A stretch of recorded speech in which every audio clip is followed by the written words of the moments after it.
আমার মিসেস বলছিলেন চলো না একটু রেড রোড হয়ে যাই, রেড রোড হয়ে ওখানটায় তুমি ঈদের নামাজটা পড়ে তারপরে তোমার প্রত্যেক বাড়ি গ্রামের বাড়ি জন্মভিটা হাওড়ায় চলে যাও, চলো টাচ দিয়ে যাই। আমি বললাম কী আর করব, ওখানে তো পার্টি হবে, রাজনীতি হবে, তো আমি নামাজ পড়তে যাব না রাজনৈতিক ওই মঞ্চে রাজনৈতিক নোংরামি নষ্টামি ভণ্ডামি একটু দেখতে যাব?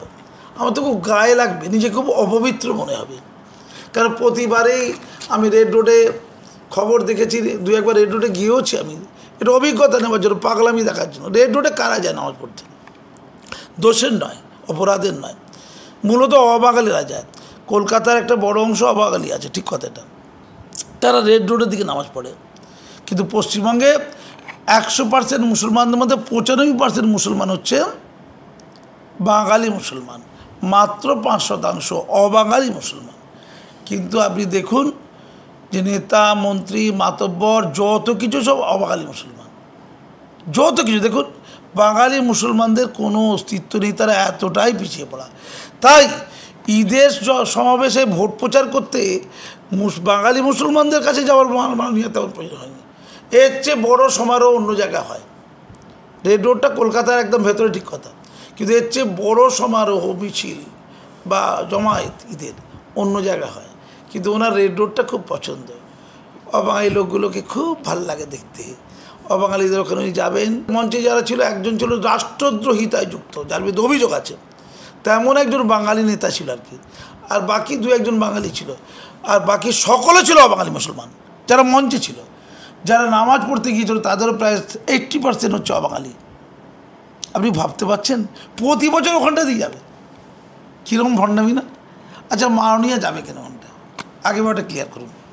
মাননীয়া ওই ভোটের এই ঈদের সময় ওই ঈদের মঞ্চে নামাজ পড়ার পরেই যেখানে ধর্মীয় নিয়ে আলোচনা হবে, মুসলমানদের সুখ শান্তি নিয়ে, মুসলমানদের উন্নয়ন নিয়ে আলোচনা মুসলমান বিশিষ্ট লোকরা করতে পারে, মাননীয়া সেখানে কেন রাজনৈতিক আলোচনা করবে কেন?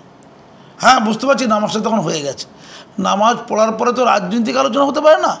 নামাজ পড়ার পর যদি মাইক্রোফোন থাকে তাহলে ওখানে নামাজ পড়ার পর যে যার ঘরে চলে আসা নিয়ম, নামাজ পড়ার পর কোনো মসজিদে কোনো আলোচনা হয় না। ভালো করে শুনিন, আমি পশ্চিমবঙ্গবাসী 11 কোটি লোককে হিন্দু মুসলিম নির্বিশেষে বলছি যে পশ্চিমবঙ্গের কোথাও ঈদের নামাজ হয়ে যাবার পরে কোলাকুলি হয়, ভালোবাসাবাসি হয়, একে অপরকে মিষ্টিও খাওয়াতে পারে, কিন্তু সেখানে আলাদা করে ভাষণ পর্ব তেমন হয় না। গান বাজনা হতে পারে, ভাষণ পর্ব হয় না, ভাষণ পর্ব হয় না। ভাষণ দেন ইমাম নামাজের আগে, ক্লিয়ার? ইমাম সাহেব বা আরও কেউ যদি কথাবার্তা বলে ওটা নামাজের আগে দেয়, ঈদের নামাজ পড়ার আগে। আচ্ছা ঈদের নামাজ কাদের পড়ার অধিকার আছে ইসলাম ধর্মমতে? ঈদের নামাজ ইসলাম ধর্মমতে ঈদের নামাজটা কি? ঈদের নামাজ হচ্ছে যারা 30 দিন রোজা রাখলো, রোজা মানে উপবাস, যারা 30 দিন না খেয়ে থাকলো দিনের বেলা সারাদিন, এমনকি জল থুতু পর্যন্ত খাওয়া যাবে না, ঠিক আছে, নিরন্ন উপবাস,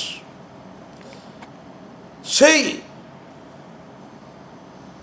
উপবাস যারা করেছে তারা মিলিত হবে এক আনন্দ যজ্ঞে, আল্লাহর কাছে তারা ফরিয়াদ করবে, আমরা 30 দিন আল্লাহ তোমার নির্দেশ মেনে আমরা কিছু খাইনি, নিজের আত্মশুদ্ধি করেছি আর নিজেকে পবিত্র ধৌত পরিশুদ্ধ করেছি, সারা মাস ধরে একটিও পাপ করিনি, নিজেকে পাপ থেকে মুক্ত করে এক প্রকৃত মানুষ হয়ে উঠতে পেরেছি।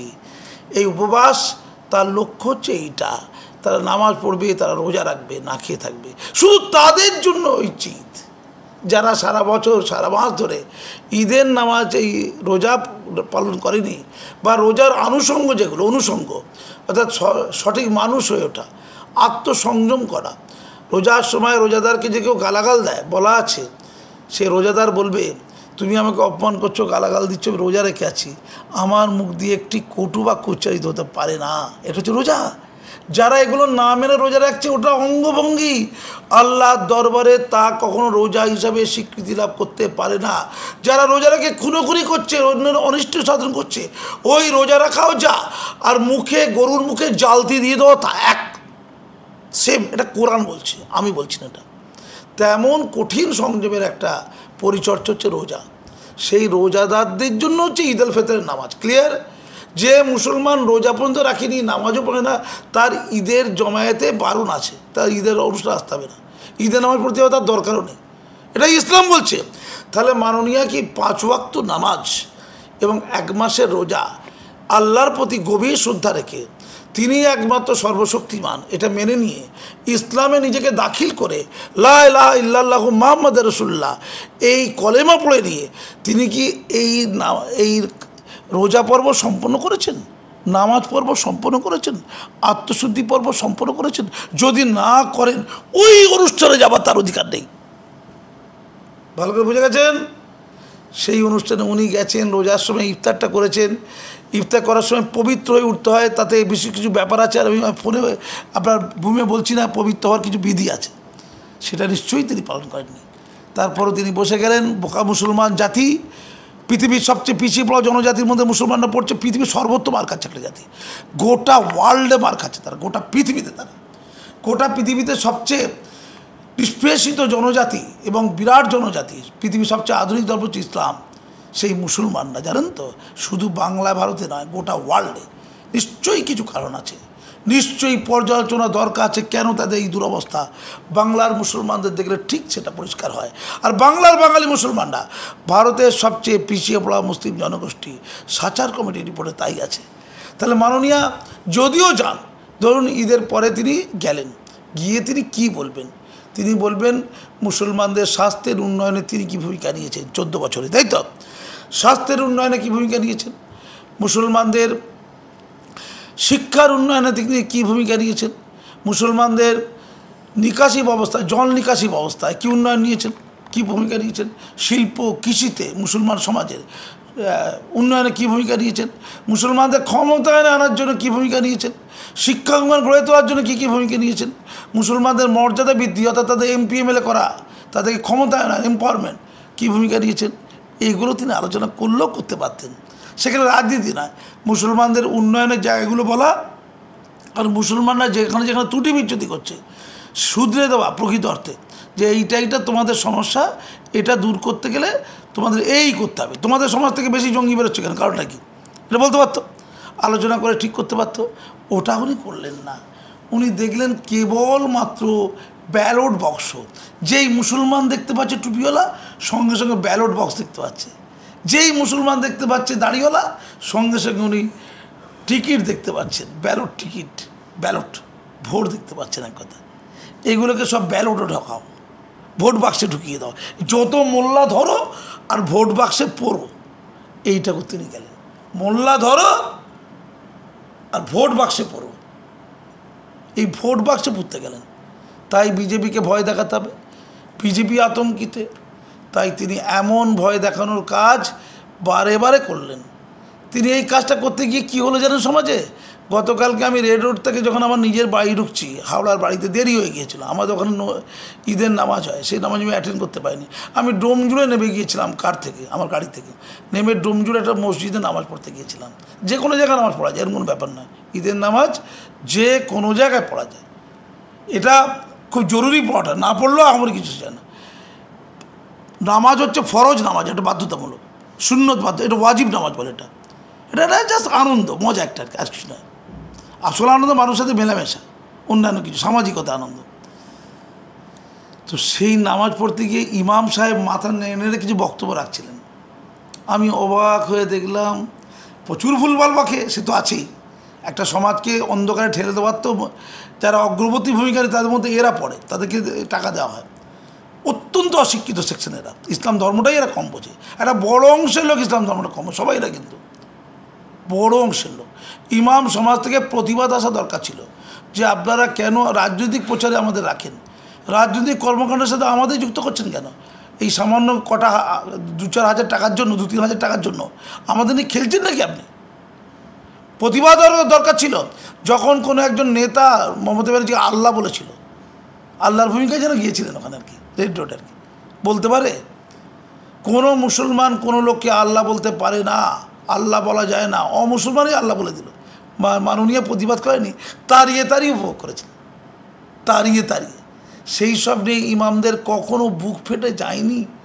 মুসলমানদের কেন মাত্র 14টা 42টার মধ্যে 4টে বাঙালি মুসলমান এমপি টিকিট পেয়েছে?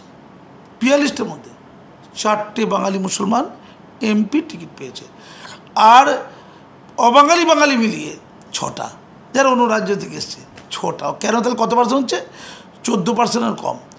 মুসলমানরা মাননীয়াকে যত ভোট পেয়েছে, মাননীয়া 2021-এ যত ভোট পেয়েছেন, তার 60 থেকে 65% ভোট মুসলমানদের ভোট। পশ্চিমবঙ্গে মুসলমানদের পার্সেন্টেজ প্রায় 35%। তাহলে ভোট দিল 65%, আর রাজনৈতিক ক্ষমতায়নের জন্য টিকিট পেল কত? 10%, 14%। ভাবতে পারছেন? এটা নিয়ে ইমামরা কখনো চ্যালেঞ্জ করেছে? করেনি। দোয়া করার সময় ইমাম বলছে ওই ডোমজুড়ে মসজিদে, আল্লাহ বাঁচাও, কে করে সিএ এনআরসি করে মুসলমানদের তাড়িয়ে দেবে, আল্লাহ এই গজবের হাত থেকে মুসলমানদের বাঁচাও। এটা বলতে পারে? হাঁ করে 4তলা বিল্ডিং, বড় মসজিদ, সবাই তার সাথে তাল দিচ্ছে। ভাবা যায়? আমি নিজে কানে কালকে দেখেছি। গ্রামে কি পছন্দ হচ্ছে না, তাদের মসজিদ মধ্যে ছড়িয়ে গেছে যে সিএ এনআরসি করে মুসলমানদের তাড়িয়ে দেবে। ইমামরা যেখানে আল্লাহ রসুলের কথা হবে সেখানে এটাকে উচ্চারণ করে আতঙ্কিত, আল্লাহ তাদের বাঁচাক এমন প্রার্থনা করছে। ঈদের যে আলোচনা সবার ভিতরে, বলুন কি বলবেন, এমন একটা পরিস্থিতি তৈরি করলো কেন? কে করলো? কী জন্য করলো? কেন করা হবে? মুসলমানরা কেন যারা রোজা রাখে না তাদের ইফতার ডাকবে কেন? ইফতার কোনো ফষ্টি নষ্টি করার জায়গা না, ফুর্তি মারার জায়গা না। সারাদিন যে না খেয়ে থাকে, ইফতার শুধু তার জন্য, অথবা গরিব অসহায় লোক যাদের খাবার নেই তাকে দিতে পারে, অথবা ইফতারের মধ্যে হঠাৎ করে কোনো অতিথি এসে গেছে, সে হতে পারে তো অন্য ধর্মের, তাকে সম্মান দিতে পারে। এখানে তো রাজনীতি করার জন্য, রাজনীতির পয়সা ইফতার, হিন্দু লোক ইফতার বাড়ি ডেকেছে। ভাবতে পারছেন? যার ইসলামে বিশ্বাস নেই এমন অমুসলমান সে ইফতার পার্টি টাকা দিয়েছে আর ইফতার পার্টি ডেকেছে। ইফতার কি পার্টি? ফুর্তি মারার জায়গা? বার্থডে পার্টি হচ্ছে নাকি? মদের ঠেক হচ্ছে নাকি ইফতারটা? মুসলমানরা অসম্ভব পিছিয়ে পড়া, অন্ধকারে অসচেতনতার গহ্বরে থাকার জন্য এই দুর্দশা। তারপরে ওটা তো গেল, সারা মাস ধরে হলো। তারপরে ঈদের নামাজের দিনে ওই কুকীর্তি। মাননীয়া বলেছেন, মাননীয়া পরিষ্কার বলেছেন যে আমি আপনাদের কাছে আশীর্বাদ দোয়া আমি আছি। স্বীকার করে নিয়েছে কিন্তু যে এই যে দলটা মুসলমানদের দল, পশ্চিমবঙ্গে বিজেপি দলটা কার? মুসলমানদের। 65% তারা। মাননীয়া টোটাল ভোটের 65%। মাননীয়া চ্যালেঞ্জ করছি, বলুন তো মিথ্যে বলছি কিনা? 60 অথবা 65 এর মধ্যেই আনাগোনা করবে। উনি 48% ভোট পেয়েছেন, তার মধ্যে প্রায় 30% ভোট মুসলমান, একলার ভোট। আপনি ভাবুন, সব মুসলমান আমাকে ভোট দাও। তিনি বলছেন একটা ভোটও যেন অন্য কোথাও না যায়। আরে একটু আইএসএফের কাছে চলে যেতে পারে, ভয় আছে। কংগ্রেসের কাছে, সিপিএমের কাছে, বিজেপির কাছে তেমন যাবে না। আজকাল তো বিজেপিও বেশ কিছু লোক ঘুরছে দেখছি। একটা ভোটও না যায়, সব আমার। আমি কত কষ্ট করে তোদের ময়লা আবর্জনায় থাকা ইফতারগুলো খাচ্ছি, কত কষ্ট করে এই গরমের সময় মাথায় কাপড় দিয়ে বসে গেছি বুড়ি করাতে। তোদের একদম একদম গোড়া অন্ধ লোকদেরকে নেতাবেতা করে দিয়েছি, কবর ঘিরে দিয়েছি, কবর। সব মসজিদের আশেপাশে কবরগুলো সব ঘিরে দিয়েছি। তোরা তো কবরেই যাবে, তোদের কবরের প্রতি খুব টান। তোদের রাজাবাজা, তোদের খিদিরপুর, তোদের তপসিয়া, চারিদিকে সব অবৈধ বাড়ি, চারিদিকে অবৈধ বাড়ি। তারপর একটা ভূমিকম্প হবে, তারপর আগুন ধরে যাবে, ভূমিকম্প একসাথে 5 লাখ লোক মারা যাবে। তো 5 লাখ লোক তার ঘরই আছে, ফ্ল্যাটই আছে, ওটা অ্যাকচুয়ালি কবরখানা। তাই ওই প্রত্যেকটা মুসলমান এলাকাকে কবরস্থান হিসেবে ট্রিট করে ঘিরে দেওয়া উচিত। কাজটা আগে হয়ে গেল, কবরের মধ্যেই তোরা থাক, কবরস্থান ওটা করে দিয়েছে, ওটা উন্নয়নের মধ্যে অঙ্গ। তোদের নজরুল আছে না, কাজী নজরুল ইসলাম কবি, মুসলমানদের কবি, তাই মুসলমানদের জন্য নজরুল একাডেমি করে দিয়েছি। কত কি জাতি, কোনো প্রতিবাদ এসছে? আচ্ছা বলুন তো, এইটা নিয়ে তো টিভিতে আমি কতবার বলেছি, এই কথাটা কিন্তু একবার না অনেকবার বলেছি। একটা কথা কোনোদিন প্রতিবাদ করেছে মুসলমান সমাজের বৃহৎ ধর্মীয় মাতব্বর অংশের লোকেরা, যে কী করে আপনি মুসলমানদের জন্য নজরুল একাডেমি করে দিই বললেন? নজরুল মুসলমানদের কবি। মুসলমান যদি নজরুল ইসলাম বেঁচে থাকতো আত্মহত্যা করতে যেত এই অসম্মানের জন্য, সুইসাইড করতে যেত। যে আমি এত শ্যামা সঙ্গীত দেখে এত উদারতা, মুসলমান নামকে অনেকে গ্রহণ করেনি। তার ভাগ্য ছিল বিড়ম্বিত ভাগ্য, যে যে জাতি যে জাতির মধ্যে সে বিলং করে, ধর্মগোষ্ঠীর মধ্যে, তারা তাকে নিতে পারল না। অথচ তিনি কত অসাধারণ গজল লিখেছেন, নবী ভজনাও করেছেন। দুর্ভাগ্য। আমি শুধু একটা কথা বলতে চাইছি, এই রকম আতঙ্ক তিনি বারে বারে দেখিয়েছেন। আমি কিছু ইতিহাসে যাই, ব্যাকে যাই। তিনি 2023 সালে রেড রোডে বলেছিলেন, হ্যাঁ যারা ভুলে গেছেন তাদের একটু মনে করিয়ে দিচ্ছি, স্মৃতিশক্তি তো আমাদের একটু কমে যাচ্ছে না, বড্ড তাড়াতাড়ি ভুলে যাই, ওই জন্য প্রেমও তাড়াতাড়ি চলে যায়। আজকাল পরশু প্রেম হলো, 6 দিনের মধ্যে প্রেম টাটা, এইরকম হচ্ছে। 2023 সালে উনি রেড রোডে বলেছিলেন যে তোমরা বিজেপিকে বিতাড়িত করো, ওরা কাশ্মীর মণিপুরকে ধ্বংস করে দিয়েছে, এবার বাংলাকে ধ্বংস করতে আসবে, আমি জান দিয়ে দেবো।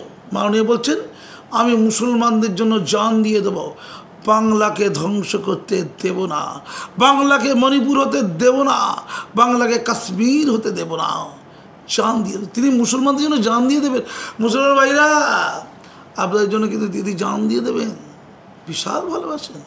ভয় দেখানো না, ভয় দেখানো। এই বিজেপি এসে গেল, তোদের বাংলাকে কাশ্মীর বানিয়ে, কাশ্মীর বানিয়ে দিলে তো মুসলমানদের লাভ রে ভাই।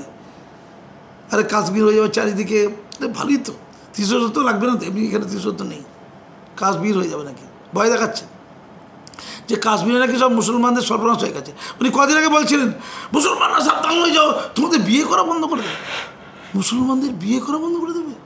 হায় রে, তারপরে মুসলমানরা খুব বিয়ে করতে পছন্দ করে, 4টে বিয়ে, মুসলমানদের এতগুলো বিয়ে, কি মজায় মুসলমান পুরুষরা থাকে, তোমাদের এই ফুর্তি আনন্দ বন্ধ হয়ে যাবে, তোদের বিয়ে করা বন্ধ হয়ে যাবে।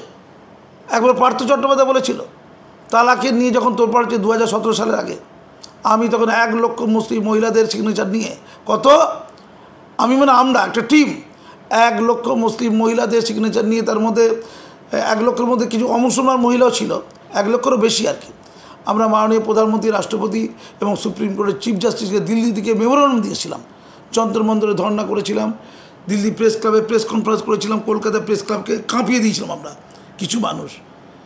তখন ওই যারা ওই 3 তালাক রক্ষার জন্য পাগলা, 3 তালাককে রক্ষা, তালাক তালাক তালাক বলে তালাক দিয়ে দেবো আমরা, কি মজা, কি ফুর্তি, কত সহজে নারীকে পাওয়া যায়, কত সহজে নারীকে ফেলে দেওয়া যায়। নারী তো পণ্য, ওদের কি মূল্য আছে। তো তখন ওরা সভা করেছিল, তারা কলকাতাতে বিরাট সভা, সেই সভায় বক্তা কে ছিলেন? পার্থ চট্টোপাধ্যায়। তখন মানে অর্পিতার সাথে প্রেমটা ভালোই জমেছে, তখন জানতাম না অর্পিতার সাথে কী চলছে, তখন মনে হচ্ছে টাটকা টাটকা বউটা মারা গেছে, মারা যাওয়ার পরেই প্রেমটা চেগে উঠেছিল আর কি। বউ মারা গেলে লোক মুসড়ে পড়ে, ওনার বউ মারা যাওয়ার পরে আনন্দ বিগলিত হয়ে গেছেন মনে হচ্ছে এটা আর কি। তখন উনি বলেছিলেন মুসলমান স্বামীরা তার বউকে তালাক দেবে নাকি রাখবে তাদের ইচ্ছা, তোমরা কেন নাক গলাবে। অর্থাৎ মুসলমান পুরুষরা তাদের বউদের যা ইচ্ছা দিয়ে করতে পারবে, মেরে ফেলতে পারে, কেটে ফেলতে পারে, জয় করে ফেলতে পারে। পার্থবাবু তাতে কোনো আপত্তি নেই। হায় রে পার্থবাবু, মাননীয়া আপনি বিয়ের কথা বলছেন না, জানেন বিয়ে বন্ধ করে দেবে, মুসলমানদের একটার বেশি বিয়ে নাকি বন্ধ হয়ে গেলে তাদের মাননীয়ার খুব চিন্তা। মুসলমানদের বিয়ে বন্ধ করে দিলে আজ কারা বিয়ে করে মুসলমান? ও আচ্ছা আচ্ছা, আপনি যাদের দুধের গাই বলেন তারা খুব বিয়ে করে নাকি? একটু খোঁজ দিয়ে দেখুন তো মুসলমান সমাজের ঠিক বিয়েগুলো করছে কারা, যারা আপনাদের পছন্দ করে তারা, নাকি ইমাম মৌলানা যাতে বলেছেন তারা, কারা করছে বিয়ে 4টে? ওটা ভালো, বিয়ে বন্ধ হয়ে যাবে, এটা মুসলমানদের কাছে আতঙ্কের, মানে মুসলমানরা অন্য কিছু খারাপ বলতে যাচ্ছেন নাকি?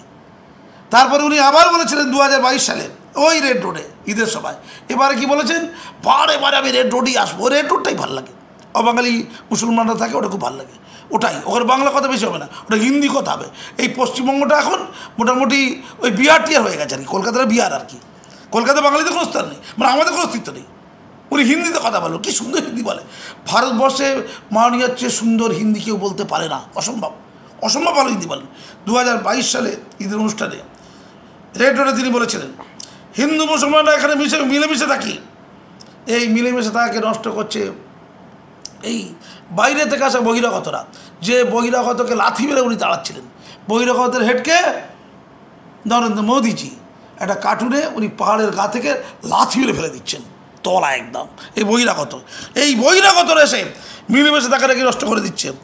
এখানে হজ সেন্টার করে দিয়েছি, এত বড় আলিয়া বিশ্ববিদ্যালয় করে দিয়েছি, আলিয়া বিশ্ববিদ্যালয় উঠে যাচ্ছে, ওটাকে আমি প্রাইমারি শিক্ষা প্রতিষ্ঠান বলি।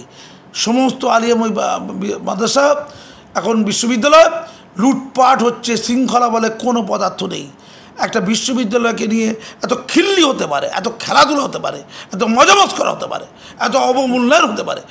এসে যাও, আলিয়াকে দেখে নাও। যারা জানতে চায়, যারা পিএইচডি করতে চায়, তারা আলিয়ায় যাক এবং গবেষণা করুক। আর তিনি বলেছেন উর্দু একাডেমি আছে আমাদের। এই উর্দু একাডেমি আমার খুব ভালো লাগে।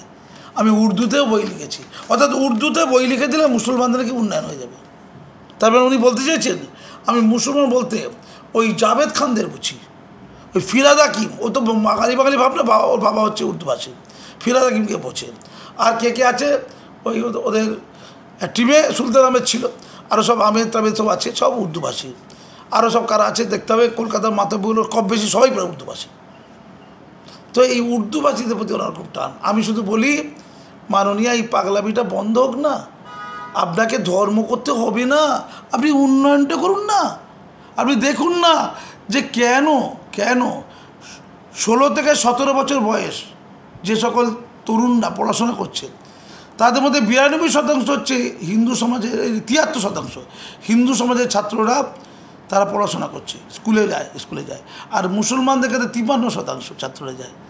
তারা পড়াশোনা করতে পারছে না কেন? 16-17 বছর বয়সে পড়াশোনা ছেড়ে যাচ্ছে কেন? এর কারণ অনেক আছে। মুসলমান সমাজে পুরুষরা, ছেলেরা বিশেষ করে পড়াশোনা না করে হাতের কাছে চলে যায় আর্থিক দুর্দশা দূর করার জন্য। আর একটা বড় কারণ, যেখানে যেখানে মুসলমান এলাকা সেখানে সেখানে স্কুল কলেজের সংখ্যা কম।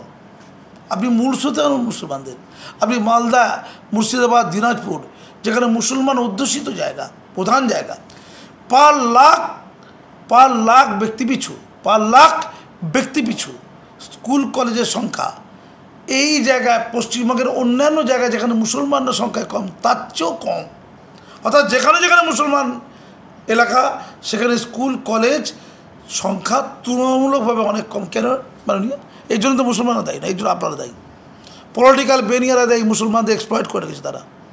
যদি তাদের পাশে শিক্ষা প্রতিষ্ঠান না থাকে তারা পড়বে কোথায়? তারা আপনি পড়াতে চান না, গুন্ডা তৈরি করতে চান? হ্যাঁ, ঠিক কাজ করছেন। আপনি গুন্ডা করুন, মস্তান করুন, আপনি আরাবুল করুন, শাহজাহান করুন, শওকত করুন, ভাদু শেখ করুন, আপনি ওই জাহাঙ্গীর করুন, এইটি হচ্ছে আপনার কাজ। আপনি এইটা চান। আপনি মুসলমান বলতে এদেরকে চান, এদেরকে দেখতে আপনার খুব ভাল লাগে। এরা কত সুন্দর মস্তানি করে, গুন্ডামি করে, টাকাটাও তুলে দেয় এবং যথাস্থানে পাঠিয়ে দেয়। ঈদের দিনে এই কথা বলার সাহস ছিল আপনার? আমি নিশ্চিত আপনি এই কথা বললেও ভোট পাবেন। এমন অন্ধত্ব তৈরি করে দিচ্ছেন, আপনারা আগুন নিয়ে খেলছেন। ধর্মের গোলামি একটা আগুনের নাম। আপনি যে বিস্ফোরণ দেখলেন, ওই সন্ত্রাসবাদী কর্মকাণ্ড কোথায় দেখলেন? 2 জন পাওয়া গেছে নাকি কাঁথি থেকে। আপনি এইটা ভাববেন না, অজস্র লোক তৈরি হচ্ছে আপনার এই কুসংস্কার অন্ধত্বের কারখানায়। ধন্যবাদ।